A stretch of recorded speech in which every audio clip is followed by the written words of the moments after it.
Ladies and gentlemen, welcome back to the other side of the corner and welcome to your latest Chelsea transfer news and a whole heap of other bits and pieces that's been floating around. But we have, first of all, ladies and gentlemen, Pedro Lima, who we've now purchased. We're going to get a here we go very, very soon. Who knows, by the time this video is out there, public, maybe we've already got a here we go from Fabrizio Romano. So we're going to come back to this. Before we come back to this Pedro Lima news, we're going to start things off with Jhon Durán because that's the news that is popping off at the moment. He's going to be the striker for us next season. Whether he starts, whether he's a backup, we'll find out. But Jhon Durán, ladies and gentlemen, is definitely the striker option that we're going with. So now let's have a look at the latest. Obviously, we know that Chelsea are in conversation with Aston Villa and Jhon Durán. Jhon Durán wants to join Chelsea Football Club. He's made it quite evident. And I feel like this definitely is going to happen. Now, this is the latest coming from Fabrizio Romano. Durán would love to join Chelsea. A few other bits and pieces in regards to this news. Chelsea and Aston Villa are working on a fee for Jhon Durán, and that's the biggest point right now. Aston Villa, they want something quite important. They want something big in the likes of 35 to 40 million, maybe even 45 million pounds. And for me, that does seem a little bit excessive for a player that's not really, played that many minutes. He might have featured, because I saw some of the stats. He's featured in the Premier League more than 20 times, but overall his minutes are like less than 500. So obviously he's coming off the bench. He's not really getting those starts. Overall, he is a very inexperienced player, and to pay that level of money, even knowing that you're going to have to pay a little bit for that premium, I fully get that, that premium for the talent, which I think we all understand. But I think 35, 40, 50, 45 million, this is just a bit excessive in my personal opinion. But the fee that some people are talking about, we're going to get to it very, very soon. Aston Villa would demand big money for Jhon Durán, with sources saying they expect that the figure to be around 45 million mark. I think, look, 45 million is outrageous. Chelsea, though, will be looking to force that asking price down considerably, and I think we have to. And the price that's getting touted around, Chelsea are in talks with Aston Villa over a 25 million move for striker Jhon Durán, and that for me, and this comes from Alex Crook, that for me is probably the right price, 25 million. We have to understand there's an immense risk involved in getting someone like Jhon Durán. He's not proven. And a lot of Aston Villa fans are saying that he's a particular player that at times fail to understand Unai Emery's instructions. And Unai Emery over there just don't have any time to develop a player. They're in the Champions League. They're not in the business of developing player over there. Yes, we're in the business of developing players, no problems, but we need to be sensible with how much we are paying for some of these players. Not all of these players will become superstars. We've already made few mistakes in buying some young players, and who we are trying to get rid of now. David Datra Fofana apparently is in the market. Cesare Cassidy is in the market. And a few of the other players that we've recently bought are now in the market. Do you know what I mean? So not everyone's going to make it in. As I've said, I think there is some underlining excellent skill set that Jhon Durán holds. You can make something out of him, but look, anything more than 25 million, look, maybe 30 million max. 35, 40, 45 is just a ridiculous amount of money. But the bottom line is, ladies and gentlemen, this deal is going to happen. Chelsea Football Club are fixated on this player. All the other strikers are out of the market, so you best believe Jhon Durán will be Chelsea striker. Whether he's a backup, whether he's going to compete with Nicholas Jackson, the bottom line is Nicholas Jackson and Jhon Durán are most likely going to be the strike options for us next season. Now, let's talk about the Pedro Lima situation. So Fabrizio Romano tweeted this particular tweet out on 9th of June, where he talks about Pedro Lima. And today, literally moments ago, he's put a blue sign, he's put a tick, and he's put a Brazil. So now that blue sign probably means Chelsea, but there have been talks that although Chelsea, in terms of the BlueCo, they're going to be purchasing him, but he's going to go straight to Strasbourg. I think he's going to be a Strasbourg player initially, and then he's going to potentially move into Chelsea Football Club if he does well and develops well for Strasbourg. But I don't think he's going to be registered as a Chelsea player, but we'll see. But bottom line, he's going to he's going to be bought under the banner of BlueCo. This is another latest coming from a Brazilian source, I believe. 17-year-old Sport Recife right back Pedro Lima has just become a Chelsea player in a deal worth 8.4 million, which is perfect. 17-year-old, you're looking for that gem, baby Cafu, they call him. 8.4 million, yeah, fair enough. 5.9 million up front and 2.5 million in add-ons. I think that's probably a reasonable amount of money to pay for potentially a absolute gem down the track. So I completely understand. Look, besides that, I don't know too much about the player. If you've got some information about him, please let me know in the comment section what you think of Pedro Lima. I hope when he does end up going to Strasbourg, that he starts for them, that he develops for them. And yeah, look, one eye is always going to be in Strasbourg because quite a lot of our players will be going there, not just on loan, but we'll be purchasing players for Strasbourg in the view of those players will develop and potentially become, one day Chelsea frontline players. So let's see what happens. But yeah, in the comment section, let me know what you think about Pedro Lima. Now, a little bit of talk about Levi Colwill. This is very, very interesting. Look at this. Florian Plettenberg tweeted something out earlier today, again, talking about understand FC Bayern Munich remain in contact with Levi Colwill and the players' camp. And look who's retweeted that, the Secret Scout. The Secret Scout don't go around just tweeting and retweeting stuff like that. Like, that account holds itself with a lot of integrity. So I find it very, very strange. I find this whole situation quite strange, what's happening. And on top of what happened with Levi Colwill last summer as well. So let's build up this story, and then I'm going to try and give you guys my opinion on it. Bayern Munich are still in contact with Levi Colwill and his camp, coming from Florian Plettenberg earlier today. And literally just moments ago, a couple of hours ago, Bayern are closing in on Hiroki Ito deal from Stuttgart by triggering 30 million release clause. Agreement being finalized also on the player side as revealed by So and So on Build. 25-year-old Japanese defender set to become one more addition for company, and apparently he's a left-footed defender. So, and a lot of people you'll see under this, as you can see, Ashraf saying Platico Colwill. Yeah, I'm not really sure what is happening here because Florian Plettenberg, I have to let you know, when it comes to German news, German clubs, he's quite good, and he's got his information right plenty of times.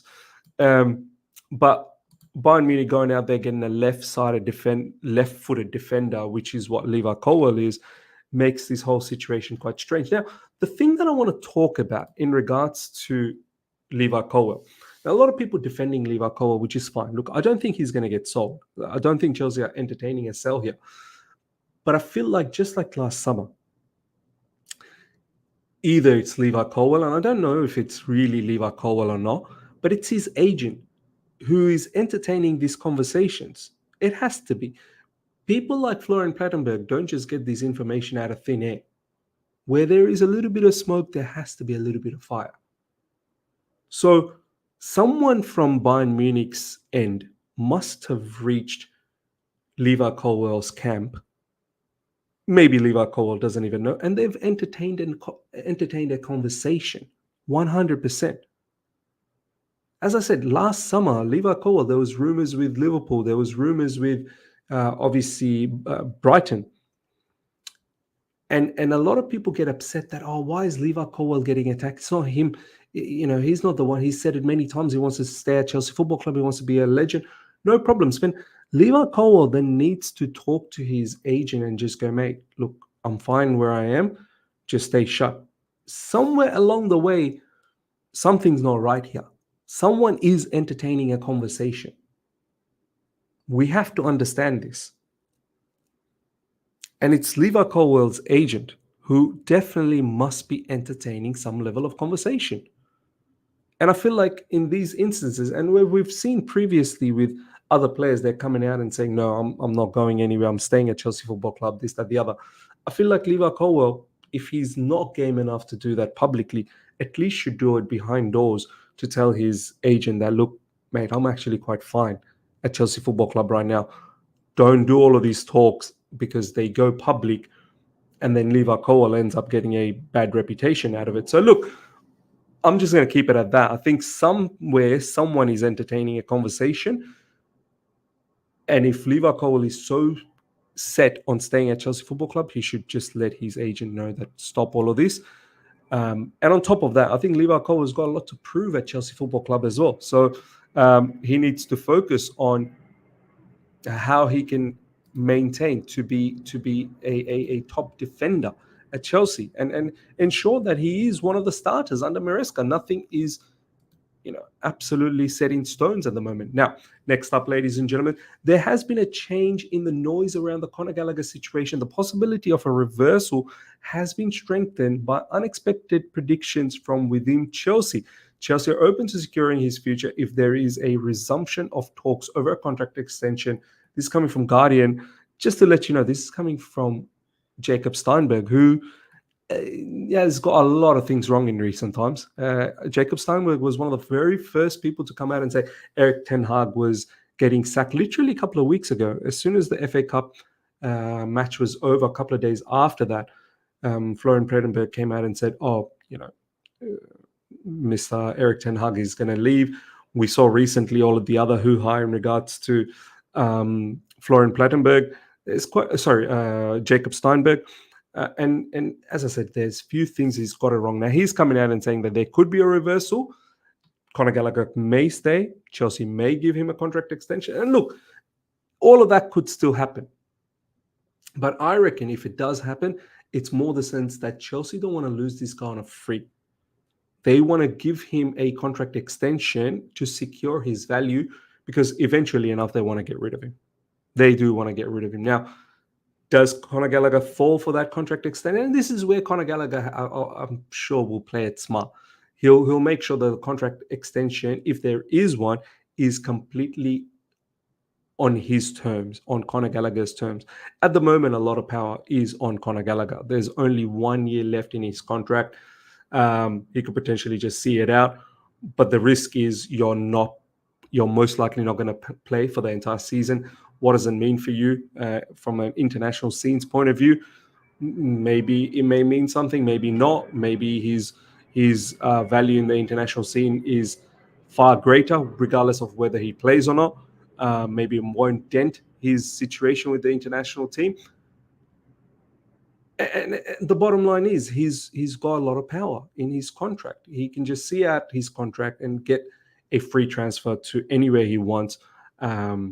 Or he gets a contract extension on his own terms. He'll probably tell Chelsea Football Club, look, you're going to have to give me, X amount of money, X amount of, length of the contract. So, look, Chelsea's in a bit of a pickle with this one. As I said, the only way I see a contract extension happening for Conor Gallagher is Chelsea probably believes that they can't sell him right now and they don't want to lose him on a free. They just want to protect. They want to give him the contract extension to protect his value so that they can get rid of him later on.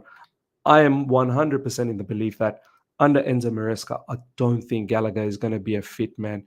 Can you imagine, if Conor Gallagher ends up staying, a particular player that Pochettino probably fought, relentlessly to keep him. One of the reasons why I think Pochettino is leaving, right, or has left,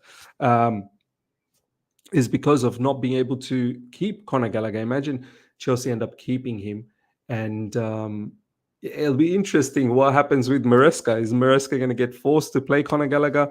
I just don't see how Gallagher fits into that midfield where Enzo Fernandez definitely needs to play. So, look, that we'll see. The interesting stuff brewing in terms of Conor Gallagher. Tottenham are expected to push for Conor Gallagher. Spurs also face competition from Villa for Gallagher, who has 1 year left on his contract at Chelsea. Spurs have been admiring Gallagher for the longest of time. Let's see if they are game enough to come out and put a huge offer. Will Gallagher go to Spurs? How will Chelsea fans feel about one of their own going to Spurs? So, look, Chelsea captain as well. Don't forget, he's Chelsea captain. Predominantly, he was the Chelsea captain. Imagine moving to Spurs. I don't think that's what Gallagher wants to do. If there is an option to go to Aston Villa, who are also keen on him, maybe he might think about doing that. Andre Santos is staying at Chelsea next season. So another reason why this whole Gallagher thing, I don't see how he stays at Chelsea Football Club. And the pure profit scenario is huge because next season, financial fair play will still be a bit of a problem for us. And on top of that, Andre Santos, Chelsea are looking to keep him, and he probably meets Enzo Maresca's requirement. One source at Chelsea said stylistically, Santos is perfect fit to play under Enzo Maresca. I agree with that. His ball retention is out of this world. He can play as number 6 or number 8, so he's versatile. I fully agree. I think someone like Andre Santos is in the similar mold of Enzo Fernandez. So you could probably interchange them and utilize them all throughout the season. And don't forget, there's still Romeo Lavia as well. There's just, look, the whole Gallagher situation. If Chelsea are going to keep him, then you're going to have to make a bit of decisions in regards to what you want to do with Andre Santos and whatnot. I'm of the belief that Andre Santos should stay at Chelsea Football Club in the upcoming season. Now, some information in regards to the sponsorship stuff that's going around at Chelsea Football Club. Good chances Infinite Athlete will remain at Chelsea front of shirt sponsor. Riyadh Air and Chelsea cannot agree on Chelsea's 50 million per year price. Riyadh Air would have been nice. 50 million, that's a lot of money. It's just not going to happen. We're not in Europe, and it just doesn't make us lucrative. Yeah, I know we're in Conference League, but that's not good enough. That's not the Europe that we want to be. We want to be at least, we have to be in the Champions League. I don't even think Europa League is good enough. Talks with Jordan Brand collapsed, that we knew a while back. So look, one thing we have always said, our owners, our board, they seem to be very savvy with financial side of things, but the sponsorships, we need to get better. And the only way you're going to get better is you're going to have to win. You're going to have to make it into some serious competitions in the likes of Champions League, and you're going to have to get into that top 4 situation. Until then, all of these sponsorship stuff is going to be very, very difficult for Chelsea. Last but not least, some information in regards to Graham Potter, ladies and gentlemen, obviously ex-Chelsea manager. Graham Potter and Leicester City remain in talks as his serious candidate for the job, as reported. So something's brewing there. Potentially, Graham Potter could be back in the Premier League with Leicester. Obviously, Leicester's looking for a manager. We've taken Leicester's manager, by the way, Enzo Maresca, and Graham Potter potentially could be going there. So let's see what happens. Let's see some of the latest, if there is anything out there, just in case. As I said, Pedro Lima via BlueCo. Here we go. Fabrizio Romano, he's already given a here we go. So it's done and dusted. He's been bought by BlueCo, which tells me that he's going towards Strasbourg first, and then he's going to come to Chelsea Football Club. If he ends up being very, very good. West Ham got themselves a young Brazilian player as well, Luis Guilherme. Here we go for West Ham. There you go. Chelsea verbally agreed to sign Brazilian 2006-born right-back Pedro Lima from Sport Recife. Here we go. Key details. The deal will be done via BlueCo side Strasbourg. 7 million fixed fee, 3.5 million add-ons, and players' agents set to travel for final details. There you go. It's all done and dusted, ladies and gentlemen. That's the latest. Hope you guys have enjoyed this. Smash the like button if you're here for the first time. Subscribe, hit the bell notification to stay in touch with all my content. Until next time, everyone, take care. See ya. Bye.